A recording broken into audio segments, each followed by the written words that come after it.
Sennacherib invades Judah.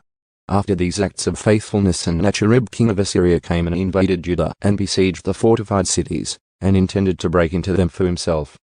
Now when Hezekiah saw that Sennacherib had come and that he intended to wage war against Jerusalem, he decided with his officers and his warriors to cut off the supply of water from the springs which were outside the city, and they helped him. So many people assembled and stopped up all the springs and the stream which flowed through the region, saying, "Why should the kings of Assyria come and find abundant water?" And he resolutely set to work and rebuilt all of the wall that had been broken down and erected towers on it, and built another outside wall and strengthened the Millo in the city of David, and made weapons and shields in great numbers. He appointed military officers over the people and gathered them to him in the public square at the city gate, and spoke encouragingly to them, saying, "Be strong and courageous, do not fear or be dismayed because of the king of Assyria nor because of all the horde that is with him. For the one with us is greater than the one with him. With him is only an arm of flesh, but with us is the Lord our God to help us and to fight our battles." And the people relied on the words of Hezekiah king of Judah. Sennacherib undermines Hezekiah.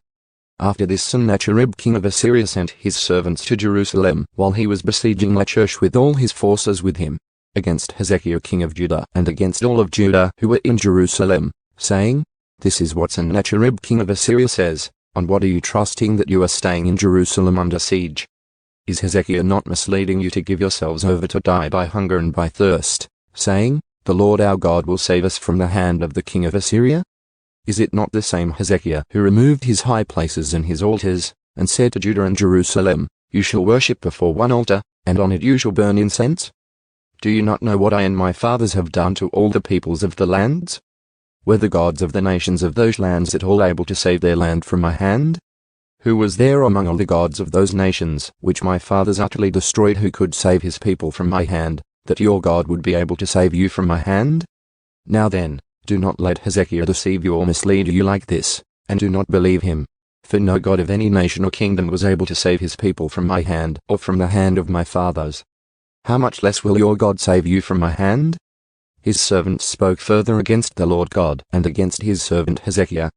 He also wrote letters to insult the Lord God of Israel, and to speak against him, saying, "As the gods of the nations of the lands have not saved their people from my hand, so the God of Hezekiah will not save his people from my hand."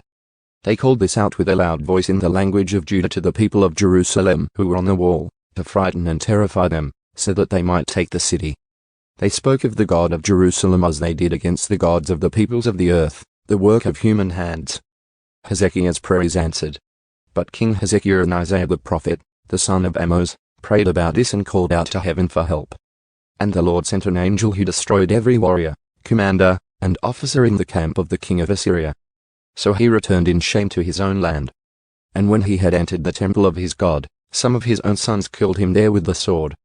So the Lord saved Hezekiah and the inhabitants of Jerusalem from the hand of Sennacherib the king of Assyria and from the hand of all others, and guided them on every side. And many were bringing gifts to the Lord at Jerusalem and valuable presents to Hezekiah king of Judah. So thereafter he rose in the sight of all nations. In those days Hezekiah became mortally ill, and he prayed to the Lord, and the Lord spoke to him and gave him a sign. But Hezekiah did nothing in return for the benefit he received, because his heart was proud. Therefore wrath came upon him and upon Judah and Jerusalem.